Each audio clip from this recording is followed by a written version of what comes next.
Muito se discute na Justiça do Trabalho sobre o cálculo de verbas trabalhistas. Quem deverá fazê-lo e em que momento do processo? Afinal, é preciso peticionar com demonstrativo do crédito pleiteado ou esperar que a Justiça faça esse cálculo? Recentemente, houve polêmica sobre a obrigatoriedade do uso do sistema PJE-Calc. E a Justiça do Trabalho, a pedido de entidades representativas, tornou o uso facultativo para os usuários externos. Sobre o assunto, nós recebemos hoje aqui no estúdio do Hora Extra o advogado e professor Hugo Couto, que ele é doutor em Ciências Ambientais pela Universidade Federal de Goiás e especialista no tema.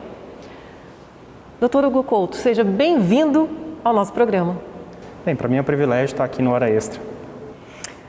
Professor, o cálculo de verbas trabalhistas sempre foi um tema meio espinhoso para o advogado, estou certa? O profissional tem que necessariamente saber fazer essa conta? Bem, assim, na minha visão, é inevitável, né, que o advogado que ele tenha um bom domínio dos cálculos trabalhistas. Na verdade, assim, talvez ele não, se ele assim preferir, ele pode até contratar um calculista, né, um profissional que possa fazer esses cálculos para ele. Mas eu, pessoalmente, entendo que sempre que ele puder estar mais próximo disso e se ele puder mesmo, de fato, fazer os cálculos, ele sempre vai ter um ganho. Porque, na verdade, é ele que acompanha toda a marcha do processo. Então, obviamente, ele vai poder entender tudo o que aconteceu com aquele pedido lá, desde a formulação inicial até uma eventual reforma da sentença lá já em segunda instância, ou até no TST, se for o caso. As entidades representativas oferecem capacitação nesse sentido?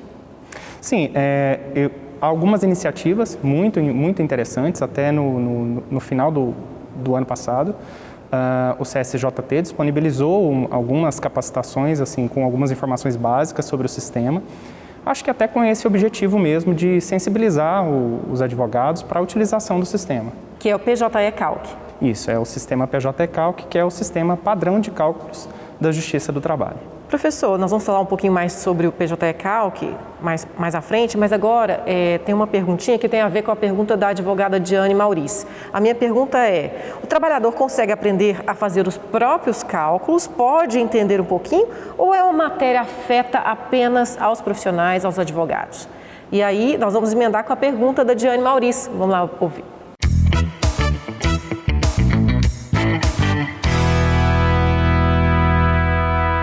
Professor Hugo Couto, o senhor considera que seja uma facilidade os empregados formularem os seus próprios cálculos? Então, Diane, em primeiro lugar, muito obrigado pela sua pergunta. Essa questão dos cálculos, na verdade, os cálculos trabalhistas, se a gente estiver pensando ali no dia a dia do trabalhador, ou seja, se ele estiver ali fazendo aqueles cálculos para saber se uma determinada verba trabalhista está sendo paga corretamente ali no seu holerite, ou eventualmente se uma verba rescisória foi paga corretamente, esse cálculo eu até entendo que o trabalhador já teria sim condições de fazê-lo. Agora, entretanto, se a gente estiver falando de um cálculo ali para um processo judicial, aí eu entendo que esse cálculo, né, de fato teria que ficar reservado mais aos especialistas, mais por uma questão técnica mesmo, porque ao fim e ao cabo, na verdade, os cálculos, né, a grande complexidade deles não está necessariamente na matemática, está, na verdade, na interpretação jurídica, na interpretação da sentença. Então, obviamente, isso acaba restringindo um pouco o acesso nesse sentido. Professor Hugo, o TST suspendeu recentemente a obrigatoriedade do uso do PJE-Calc para os usuários externos, mas manteve o uso da ferramenta para servidores, peritos designados e magistrados. Essa decisão, na sua opinião, invalida o sistema? Não, eu entendo que não invalida. Na verdade, se a gente observar todo o histórico de como foi esse processo, né, o PJE-Calc, ele foi definido como uma ferramenta padrão lá em 2017 e depois houve algumas resoluções do CSJT que estimularam, né, ou colocaram essa ferramenta como obrigatória. E, ao longo do tempo, essa obrigatoriedade veio sendo prorrogada, né, a cada 6 meses e tudo mais. Na verdade, essas sucessivas prorrogações acabaram por fazer com que a maior parte de todos os profissionais que já fazem cálculos trabalhistas já se adaptaram, né, ou pelo menos já conseguiram fazer os seus cálculos no sistema PJE-Calc. Inclusive, eu tenho sempre contato com calculistas de tribunais, né, e eles sempre me relatam, né, que hoje a quase totalidade dos cálculos já são feitos utilizando o sistema PJE-Calc, então já virou uma ferramenta padrão. E, obviamente, isso é bom porque ela uniformiza a linguagem e é muito interessante para que, na hora que você precisar utilizar a ferramenta, você se deparar com cálculos que você já conheça como fazer. E, no caso, ele está falando do próprio advogado, ele utiliza o sistema, né, para fazer esses cálculos. Sim, porque em alguns momentos, né, do processo, o advogado ele tem que se manifestar a respeito dos cálculos. E, obviamente, para ele poder se manifestar com cálculos e questionar eventuais diferenças, ele também tem que apresentar os seus cálculos. Então, nesse momento, o advogado mesmo também precisa já apresentar os seus cálculos. Qual foi a intenção das entidades representativas, como a OAB, a ABRAT, de pedir para que o CSJT suspendesse a obrigatoriedade do uso do PJE-Calc? Os advogados tem muitos advogados que têm dificuldade no uso desse sistema? Bem, boa parte dos questionamentos que foram feitos, né, inclusive no ofício que foi encaminhado pelo Conselho Federal da OAB, eles trouxeram algumas questões realmente técnicas, realmente relevantes, que até foram formuladas pelos peritos do Estado de São Paulo. Então, nesse aspecto, né, obviamente, essa queixa é justa no sentido de que a ferramenta precisa de melhorias, como qualquer outra ferramenta. O nosso PJE, né, o Sistema de Peticionamento Eletrônico, por exemplo, implantou recentemente a possibilidade de se fazer a inclusão de julgamentos parciais de mérito, né, definiu como se fazer isso. Então, com o PJE-Calc isso não é diferente. Então, obviamente, ela depende de melhorias, mas a ferramenta, o que hoje já está pronto, é muito robusto. Inclusive, a recente decisão do Supremo Tribunal Federal, na DC 58, que alterou, né, a sistemática de índices de correção monetária e de juros de mora, já está adaptada na última versão do sistema PJE-Calc. Mas, de um outro ponto de vista, o que eu observo na prática, na verdade, é que ainda há muita resistência dos advogados, mas não referente à ferramenta em si, mas sim uma resistência quanto ao novo mesmo, quanto a essa questão de ter que se adaptar e utilizar um novo sistema. Então, eu vejo que o pleito dessas entidades foi mais nesse sentido, ou seja, de trazer, né, aquele pleito que era, de fato, da categoria que eles representam. Ok, professor Hugo, nós vamos para um rápido intervalo agora. Hoje estamos conversando com o advogado e professor Hugo Couto sobre cálculos trabalhistas. Não saia daí, voltamos já.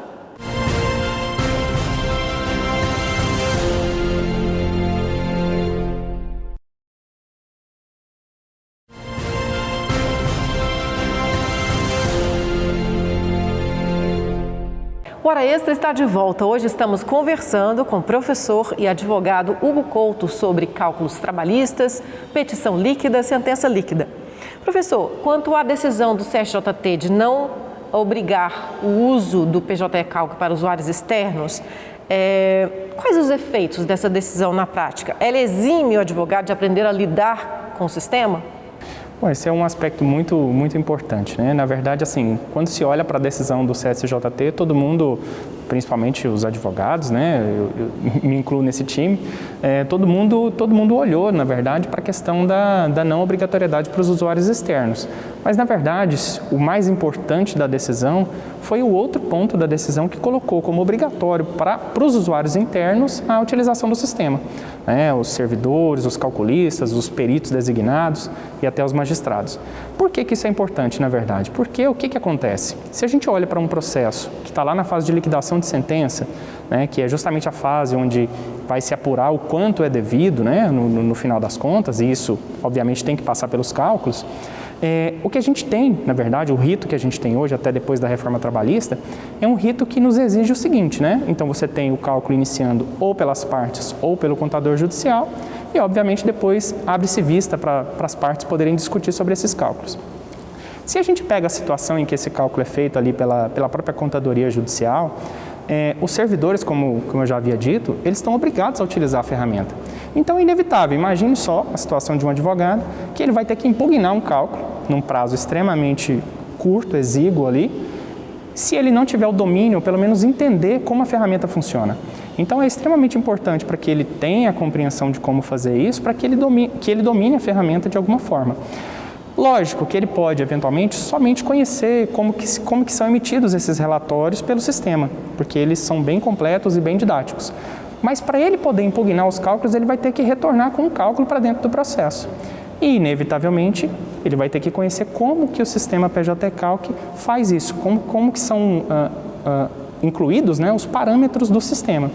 E aí outra informação importante é porque, na verdade, o PJ Calc ele tem uma funcionalidade que é bastante propícia justamente para isso. Quando você tem um cálculo que já foi incluído dentro do processo, a outra parte pode baixar esse cálculo para o seu computador, para o seu sistema PJ Calc e fazer as pequenas alterações que você entende devidas e você já pode recalcular novamente e aí, obviamente, devolver esses cálculos já corrigidos para dentro do processo com a sua impugnação. Uma questão que me surgiu aqui, antigamente não existia sistema digital, não existia nada, o advogado fazia como? Era tudo na mão, né? Era tudo na calculadora, que era muito mais difícil, né? Sim, então, esse é um aspecto que eu sempre considero, assim, nas reuniões que eu participei, inclusive na Comissão de Direito do Trabalho aqui da seccional da UAB Goiás, o que eu sempre observei foi, assim, uma certa indignação em relação ao sistema, mas a pergunta que me vinha era justamente essa, eu falava assim, olha, a não obrigatoriedade para os usuários externos não eximiu o advogado de fazer cálculos, só eximiu o advogado de utilizar o PJ Calc. Mas como essa é a ferramenta padrão adotada por toda a Justiça do Trabalho, é óbvio que fica muito mais simples se ele se adaptar a essa ferramenta. Certo. Professor Hugo, então o ideal é que ele conheça do sistema, né? Para, inclusive, peticionar trazendo a liquidação dos cálculos, a chamada petição líquida. Isso é importante numa fase como, por exemplo, a conciliação? Então, sobre a liquidação dos pedidos, né, na petição inicial, esse é um aspecto que foi trazido pela reforma trabalhista no parágrafo 1º do artigo 840 da CLT, uma alteração que houve nele. Mas um ponto é importante, né, de salientar aqui para quem está nos acompanhando, é de que, na verdade, o TST hoje ele já tem uma posição dominante, apesar de haver algumas divergências nos regionais, de que o cálculo, na verdade, ou o valor que precisa ser indicado na petição inicial, não precisa estar acompanhado de todo o memorial dos cálculos, daquela planilha, né, dos cálculos com todos os detalhamentos. Na verdade, basta a indicação do valor. Então, obviamente, para o peticionamento em si, a utilização do PJ Calc a priori pode parecer que não trará nenhuma vantagem. Mas quando a gente olha, inclusive, para a conciliação, esse exemplo que você deu é muito interessante, porque o que acontece? Se eu tenho ali, de fato, né, imaginando uma situação concreta aqui, né, que eu tivesse uma petição que eu tivesse ali 2 pedidos básicos, um pedido de horas extras e de indenização por danos morais. Obviamente, quando eu vou para uma conciliação, né, o advogado, de ambas as partes, né, os advogados, eles, na verdade, eles se deparam com uma decisão que ele tem que pensar no valor do pedido, obviamente, e também nos riscos ou na probabilidade de que ele vai ter êxito naquele pedido. Então, se ele tiver a exata compreensão disso, inclusive do valor do pedido, ele tem condições de negociar de uma forma muito mais inteligente, né, e, obviamente, com uma capacidade melhor de defender os interesses do seu cliente, seja ele empregado ou empregador. Claro. O CSJT recomenda a prolação também de sentenças líquidas, assim como o TRT de Goiás. Facilita o trabalho do advogado também? Sim, facilita e eu diria mais. Na realidade, facilita todo o trabalho do judiciário trabalhista, né? Em que sentido? Por exemplo, se você tem uma sentença que é proferida de forma líquida, ou seja, que ela já traz como anexo todos os cálculos, boa parte das discussões que seriam feitas lá na fase de liquidação ou até numa fase de execução, elas já são trazidas ali para aquele momento. Ou seja, você já consegue identificar vários pontos que às vezes poderiam passar despercebidos na sentença, porque, por exemplo, numa sentença, o magistrado raramente vai, por exemplo, indicar qual é a base de cálculo de uma determinada verba. Quando a planilha vem, obviamente ele inevitavelmente vai se deparar com essas informações. E aí sim surge o momento para que o advogado, ainda ali na fase de conhecimento, para que ele já possa discutir esses valores e também toda a sistemática, como o cálculo foi feito naquele processo. Muito bom, professor. Muito obrigada pelos importantes esclarecimentos aqui sobre esse assunto. A honra foi minha de estar aqui com vocês e poder trazer um pouquinho de informações sobre o sistema PJ Calc e sobre todas essas discussões acerca dos cálculos trabalhistas. O senhor, inclusive, tem muitos vídeos no YouTube, né? Tem um canal que fala só sobre isso, né, professor? Se quiser comentar alguma coisa. Sim, eu tenho um canal no YouTube também, tem alguns vídeos, né, que eu faço, algumas lives pelo Instagram. Basta procurar aí, professor Hugo Couto, é facinho de achar e você vai ter uma série de informações lá que podem te ajudar. Muito obrigada. Eu que agradeço. O Hora Extra, então, fica por aqui. Obrigada por sua atenção. Hoje conversamos com o advogado Hugo Couto, ele é professor também, sobre cálculos trabalhistas, sentença líquida, petição líquida. Você também pode acompanhar esta entrevista pelo canal do TRT no YouTube. E também não deixe de acompanhar mais notícias da Justiça do Trabalho em Goiás pelas redes sociais, pelo portal, pela rádio web. Até a próxima semana.